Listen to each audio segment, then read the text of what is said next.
However difficult life may seem, there is always something you can do and succeed at. Good morning, children. We'll continue with physics virtual class. How do you come to know that a period is over in your school? You come to know easily that someone is at your door when he knocks or you hear the sound of the doorbell. Most of the time, you can make out that someone is approaching you by just hearing the footsteps. What makes you to do so? It is because of the sound. So today's class we will be learning about sound. Today the topic which you are learning is the wave and some of the properties of sound. To begin with, what is a wave? Any disturbance that is set up in the medium is called a wave. These are some of the examples to tell you how the disturbance is caused in a medium. I am sure that all of us like to visit a place where you have water. If at all you can't play, at least you would have thrown some stones into the water body. If you are a good observer, you must have observed that when you drop a stone in a water body, you can see circular rings are formed.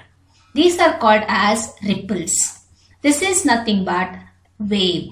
So this is a disturbance caused in a water because of the stone, which is transferred in the form of a waves. When waves are formed, the energy is transferred from one place to another. You have a simple experiment to understand what is a wave.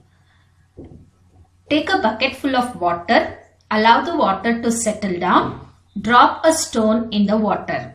You can see that circular rings are formed. Again, allow the water to settle down, disturb the same water surface with the help of a scale. Then you can see that the disturbance is in the form of a line. So by this we can say that the waves are of two types. So if you disturb any of the medium, it is propagated in the form of a wave. Whenever there is a disturbance caused, the energy is transferred from one place to another. When a stone is dropped, the water particle at this place acquires some energy it starts vibrating or moving up and down, and it transfers the energy to the next particle. The next particle absorbs some of the energy and starts vibrating. Like this, the energy is transferred from one particle to another. It can travel through solids, liquids and gaseous matter. There are two types of waves, transverse waves and longitudinal waves. Whenever there is a disturbance in a medium, the particles of the medium start vibrating. If the vibration is perpendicular to the wave propagation, then it is called as transverse waves. If the vibration of the particles are in the form of a parallel lines, then it is called as longitudinal waves. Light waves are transverse in nature, whereas sound waves are longitudinal in nature. There are some of the terms which are related to the wave. First one, amplitude. It is represented by the letter A. As you know that whenever a disturbance is caused in a medium, the particles of the medium will start vibrating. The maximum vibration, the maximum displacement of the particle is called as amplitude. The upward movement is called as crest and the downward movement is called as trough. One crest and one trough forms one cycle or one vibration or oscillation. So the time taken to complete one cycle is called as period. It is represented by the letter T. You can define the same terminologies with respect to longitudinal waves also. In case of transverse wave, you have crest and trough, whereas in longitudinal waves you have compressions and rarefactions. So the maximum displacement of the particle in case of longitudinal wave is called as amplitude. One compression and one rarefaction forms one cycle. The time taken to complete one compression and rarefaction is called as period. Next, frequency. It is represented by letter small n. It is the number of cycles made by the particle in 1 second.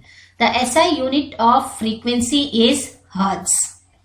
The distance between two crests or two troughs, the distance between two rarefactions or two compressions is called as wavelength.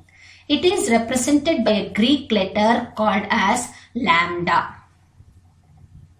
The velocity with which the wave travels is known as wave velocity. It is given by the equation V is equal to n lambda.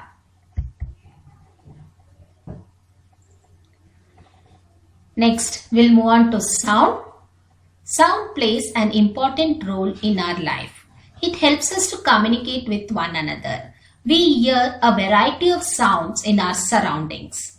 In the music room of your school, you can hear the sound made by the musical instruments such as flute, tabla, harmonium, veena, etc. Acoustics. It is a branch of physics which deals with the study of sound. What is sound? Sound is the form of energy that produces the sensation of hearing. I am sure that none of us like a silent world. We are all used to the sound produced in the nature. So we are able to hear the sound because it creates a sensation of hearing. Hence it is called as a form of energy. How is sound produced? Sound is produced by a vibrating body. You must have seen the tuning fork. If you tap it, you can see the prongs of the tuning fork will start vibrating. This vibration is carried out by the air molecules from one place to another. You would have heard the music produced by musical instruments, either with the help of a membrane or a string.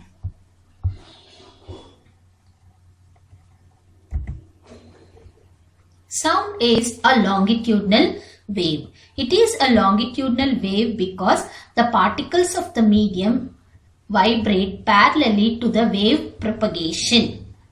Hence, it is called as longitudinal waves. You can see one cycle is compression plus rarefaction. Compression, rarefaction, where the molecules are close by and the molecules are apart here.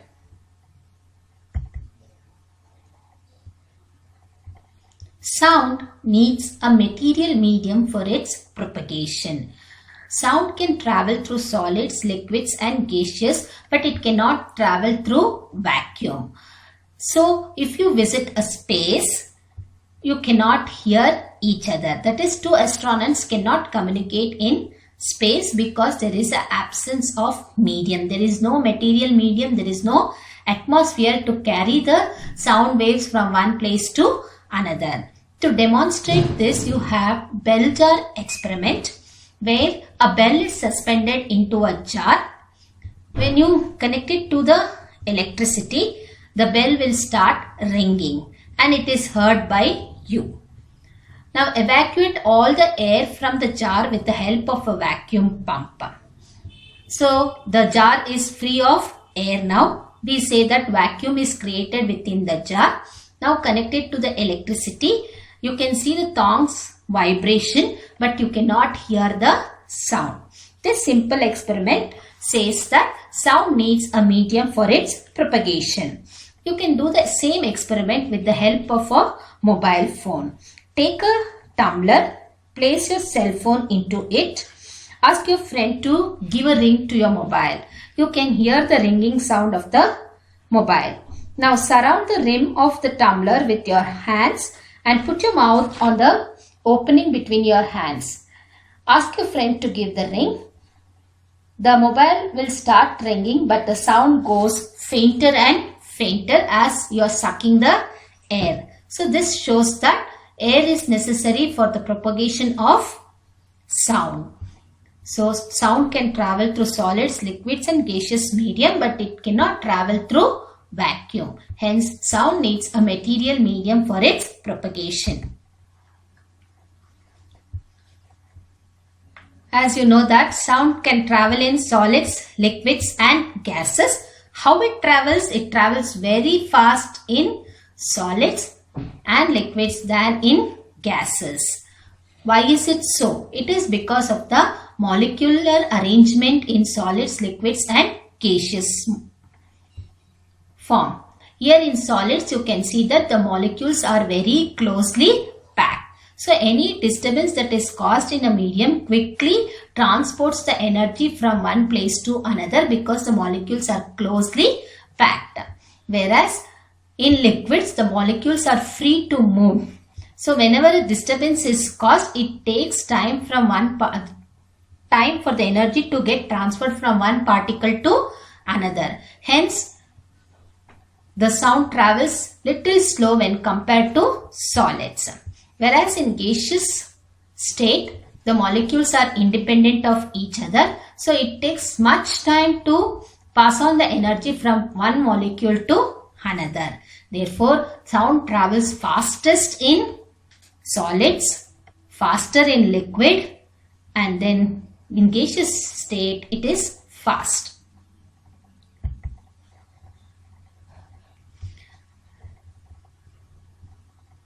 If you are listening to your surroundings, there are a number of sounds produced in the nature. Some of the sounds are audible to human beings and some are not audible to human beings.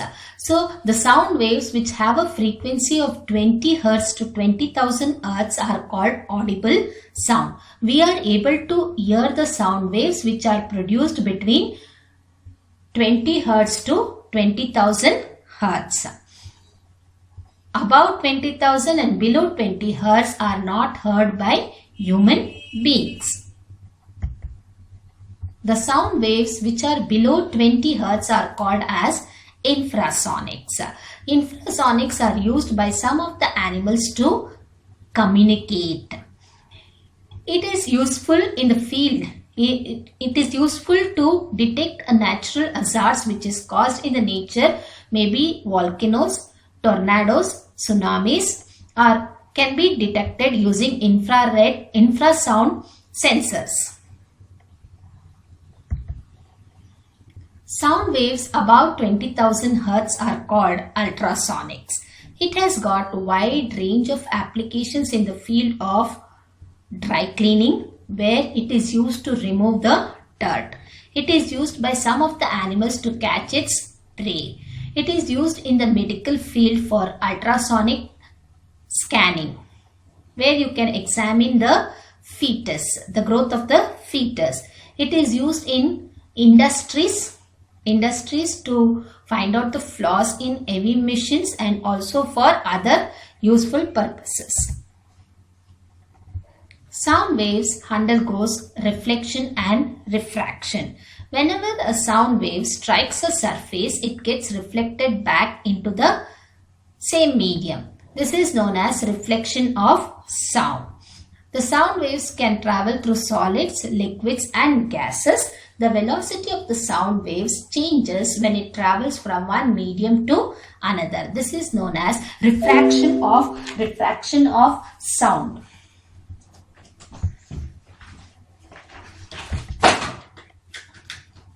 In human beings, larynx is the source of sound and here helps us to hear the sound. So we are able to make sound, produce sound with the help of larynx, and we are able to hear the surrounding sound with the help of ears. There are a number of simple experiments given in your textbook where you can understand better about sound. So you can do these activities and learn more about sound.